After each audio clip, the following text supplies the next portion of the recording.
આકાશવાણી ભુજ સ્થાનિક સમાચાર શીતલ વૈષ્ણવ વાંચે છે. નમસ્કાર. કૃષિ અને ખેડૂત કલ્યાણ મંત્રી શિવરાજસિંહ ચૌહાણે જણાવ્યું છે કે સંસદે વર્તમાન જરૂરિયાતોને ધ્યાનમાં રાખી અને અગાઉની મનરેગા યોજનાની ખામીઓ દૂર કરવા માટે વિકસિત ભારત જી રામજી વિધેયક પસાર કર્યું છે. આજે ભોપાલમાં એક પત્રકાર પરિષદમાં મીડિયાને સંબોધિત કરતા વધુમાં તેમણે કહ્યું કે આ યોજના હેઠળ ગ્રામસભા અને ગ્રામ પંચાયત દ્વારા નિર્ધારિત કાર્યો હાથ ધરાશે, જેમાં જળ સંરક્ષણ, આધાર માળખાકીય કામો, આજીવિકાને લગતા કામો અને આપત્તિ વ્યવસ્થાપન સહિતના કાર્યોનો સમાવેશ થાય છે. તેમણે કહ્યું, વિકાસ કાર્યોની જરૂરિયાત મુજબ ગ્રામ પંચાયતોને 3 શ્રેણીમાં વર્ગીકૃત કરાશે. રાજ્ય કક્ષાની 6ઠી ચોટીલા આરોહણ અવરોહણ સ્પર્ધા યોજાઈ ગઈ, જેમાં સમગ્ર રાજ્યમાંથી 14 થી 18 વર્ષના કુલ 337 જેટલા જુનિયર સ્પર્ધકોએ ભાગ લીધો હતો, જેમાં 233 યુવકો અને 104 યુવતીઓએ શક્તિ અને સ્ફૂર્તિનું અદ્ભુત પ્રદર્શન કર્યું હતું. સ્પર્ધામાં પ્રથમ નંબરે વિજેતા ખેલાડીને 25,000 રૂપિયા, દ્વિતીય અને 20,000 રૂપિયા તેમજ તૃતીય અને 15,000 રૂપિયા સહિત 3 લાખ રૂપિયાથી વધુના રોકડ ઇનામો, પ્રમાણપત્ર અને ટ્રોફી એનાયત કરી સ્પર્ધકોને પ્રોત્સાહિત કરવામાં આવ્યા હતા. કંડલા ઇન્ટરનેશનલ કન્ટેનર ટર્મિનલ KICTએ તેની અસાધારણ કાર્યક્ષમતાનો પરિચય આપતા ગયા વર્ષના કુલ કાર્ગો હેન્ડલિંગના રેકોર્ડને તોડી નવો માઇલસ્ટોન સ્થાપિત કર્યો છે. ખાસ વાત એ છે કે આ સિદ્ધિ વર્ષ પૂર્ણ થવાના 3 મહિના અને 9 દિવસ અગાઉ જ હાંસલ કરી લેવામાં આવી છે, જેમાં ગયા વર્ષનું કુલ હેન્ડલિંગ 77,58,498 મેટ્રિક ટન હતું, જ્યારે ચાલુ વર્ષનું અત્યાર સુધીનું હેન્ડલિંગ 78,06,220 મેટ્રિક ટન નોંધાયું છે. આ ઐતિહાસિક સફળતા પાછળ ટર્મિનલની આધુનિક ટેકનોલોજી, શ્રેષ્ઠ વ્યવસ્થાપન અને કર્મચારીઓની અથાગ મહેનત જવાબદાર છે.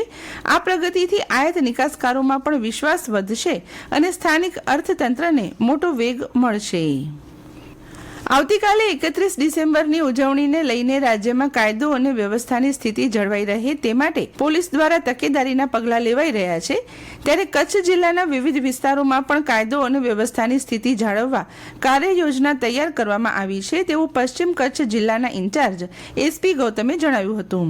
જિલ્લા પોલીસ દ્વારા ફૂટ પેટ્રોલિંગ, ટ્રાફિક ડ્રાઈવ સહિતના આયોજનો માટે ટીમો બનાવવામાં આવી હોવાનું તેમજ વાહનોની પણ સઘન તપાસ કરવામાં આવી રહી હોવાનું જણાવ્યું હતું.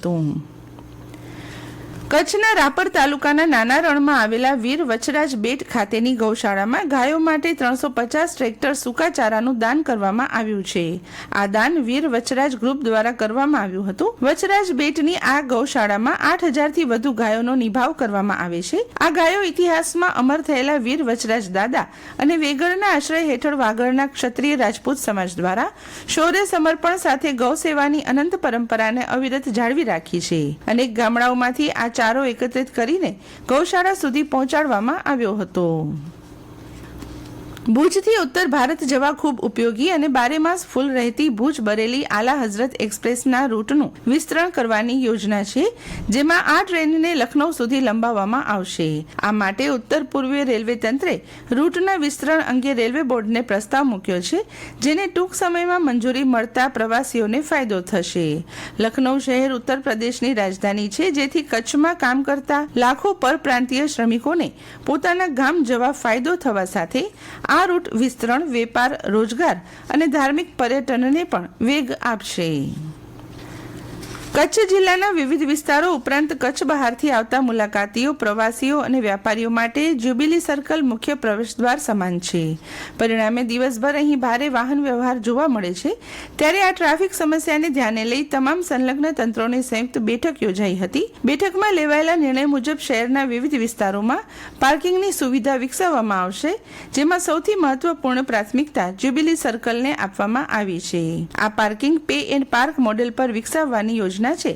અંદાજે 500થી વધુ વાહનો એકસાથે પાર્ક કરી શકાય તેવી વ્યવસ્થા ઊભી કરવાની યોજના છે.